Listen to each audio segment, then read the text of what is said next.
Well, today we are going to talk about the 5 questions that you need to ask yourself to see if your knowledge is something that you can sell online. Now, you read about it every single day. Someone somewhere out there in the world has turned their knowledge into a profitable online money-making machine. Now, whether it's young Liam turning his passion for skateboarding into a growing YouTube audience, or Felix teaching others how to trade crypto online, or 70-year Auntie Maggie training people how to monetize crocheting online. Yes, you heard me correctly, crocheting. Real people just like you and I are making money online every single day. Now, if you don't know me, my name is Maren Barnard. I'm the founder and the creator of the Kickstart Your Online Business program, helping career women turn your knowledge, your skill, or your expertise into an online business that can generate you an income 24/7. Now, you may feel as though you're kind of being left behind, wondering who is even going to buy from me. Well, as someone who's a member of so many groups and masterminds, you will be pleasantly surprised because there seems to be a market for just about anything out there. But we do, let's just say, need to tread a little bit careful because some areas are definitely more lucrative than others. So in today's episode, I'm going to share with you what kind of knowledge is profitable and capable of generating you a decent living. So let's dive into it.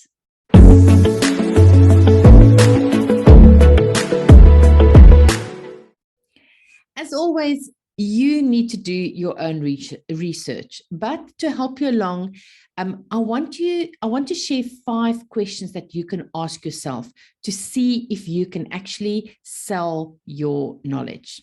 Right, so let's dive into it. Question number 1, is it digitally friendly? Okay, now this one is pretty straightforward. Can your knowledge be turned into a digital product which is downloadable or even easily viewable on the internet? Now, I'm thinking of things like an ebook, coaching lessons, courses, videos, workshops, or even audio recordings. What about promoting your product through software applications like Zoom or Google Meet or Microsoft Teams, things like that? I want you to think workshops, courses, memberships, masterminds, digital products that is downloadable on the internet. Now, in essence, the end product should be something that is purchased and delivered digitally. Now, to clarify things, here's just an example or two for you. For instance, let's look at refrigerators, for instance. Sure, you can sell them online, but are they digital friendly? Absolutely not. I mean, no matter how hard you try, it is still impossible to download a refrigerator digitally. However, if you are creating an ebook on how to repair refrigerators, now we're talking an entirely different story, because suddenly that document or that ebook becomes digitally friendly. Now, let's have a look, for instance, in the weight loss arena.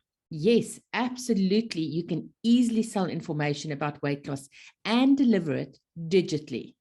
So think about things like courses and ebooks, training regimes, one-on-one coaching, or even videos on how to prepare nutritional meals. There are so many options to choose from.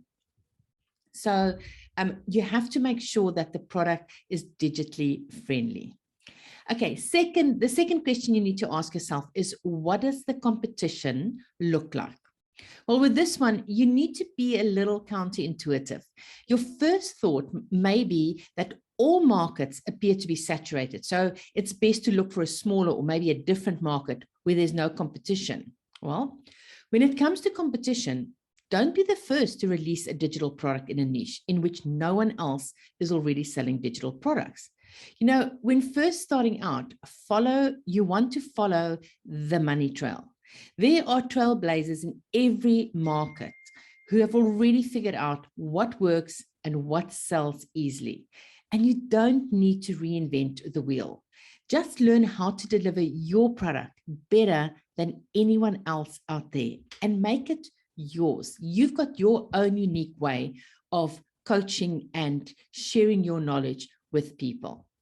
So you want to stay relevant and you want to be competitive by becoming known for producing high quality products.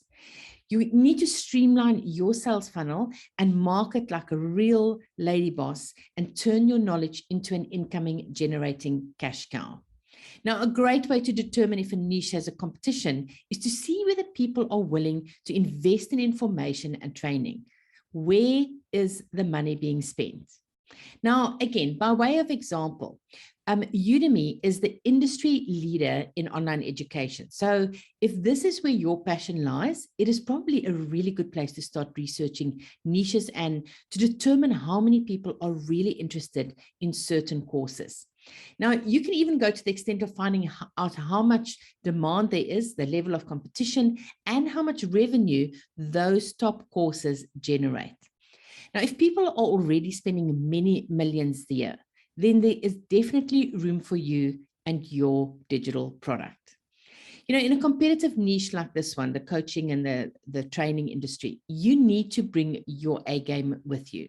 As always, you need to understand who your ideal customer is. What is their biggest grievances and how are you going to be able to help them out? What will your messaging look like? Where do you find your audience and what sort of funnel is best to service them? Now, these are exactly the type of things that we need to teach our students in KYOB. Now, the third question to ask yourself is, what is my audience size? Now, this is a really interesting one because it really becomes product specific to determine if it's a lucrative niche or not. Think of a high ticket item offering, specialized training, or even specialized information. You need far less people in this segment to be able to have a lucrative online business.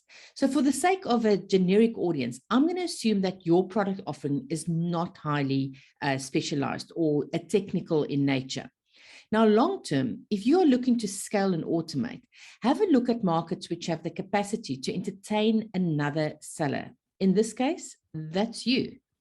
Now, the larger the market, the greater the activity and the easier it is to drive traffic to. So start becoming curious and creative and inquisitive even. You know, put on that researcher's hat and find out what is happening on the internet. Follow the money trail once again. All the answers you seek lie before you. You just need to know where to look. Now, Facebook has some useful tools that can help approximate your audience sizes. So go in there and make use of that. YouTube, I mean, just go and look at the videos that's in your market and what people are saying. And go and look for videos that have got like 500,000 to 1 million views or more. I mean, that is what people are looking for. If they've got that much views, then you know that is something that people are interested in. You can even go to Amazon and go and look in which segment are the best sellers and where are the best sellers coming from, in which markets. And then finally, magazines, which are the most popular magazines and what is their readership. So there's a bit of research that you can go ahead and do yourself quick from home on your laptop. Okay, now question number 4 is to ask yourself, what are people searching for?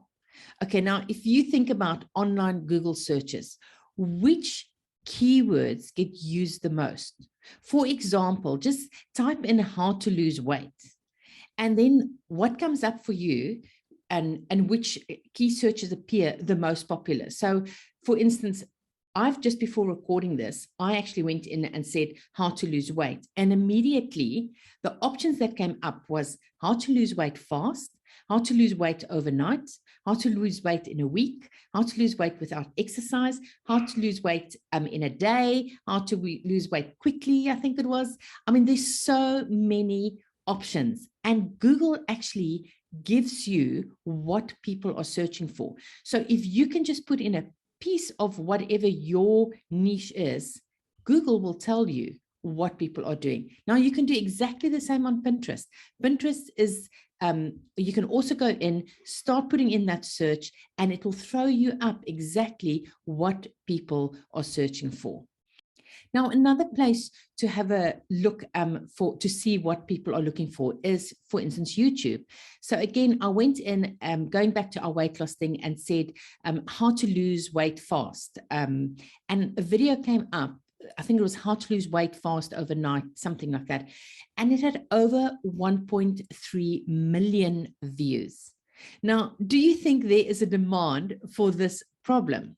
So how can you position yourself to fill the gap in the market? Now, also remember, your market will always be the best place to get feedback. Your people. After all, they are your customers.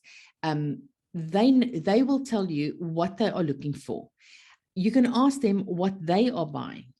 What is it that they're looking for? Where are they looking? Or how are they looking? When do they want to do whatever they want to do? How often? How much? These are the type of questions that you can send out to your audience and get feedback from them to see what it is that they're struggling with. And then lastly, question number 5, does your knowledge fall into one of the 4 massive markets, the 4 proven money spinners? So you will find that most online businesses fall into one of these 4 categories. First one is health and fitness. Second one is money and finance, love and relationships, and hobbies. Okay. Now, like I said, most niches will fall into one of these 4 markets. Now, there are thousands and thousands of niches which you can sell your knowledge in. How can you narrow your market down into a niche that still has a sizable audience? An easy way to narrow down is by demographics. So for instance, their age, are you working with women over 50, or maybe you're working with teens, or maybe it's for pensioners, maybe it's for men, maybe it's for businessmen in specific, maybe it's for pregnant women. Like, just start getting very specific on who your demographic is. Now, what are you passionate about? What knowledge do you have? And is there a large enough market for your product? Is there an existing competition? Because that's always good, because then you know that these people are already buying what you want to offer. And are people searching for what you want to offer? Now, once you've asked yourself these 5 questions and you've got some answers about your knowledge or your skills that you want to sell, now you need to go and test it. Do your due diligence. Business is all about test and measure. Now, you might be sitting on an absolute gold mine, or should I say, you might be carrying a gold mine in your brain. So don't delay it any longer with this. Go ahead, go and do your research and make sure that you have got the right knowledge to sell with a huge audience that's waiting in anticipation for what you have to offer. Well, that is it from me this week. I hope you got value out of today's episode. Now, remember, if you want to learn more about how you can sell your knowledge online, then go and watch my free training at marenbarnard.com/workshop.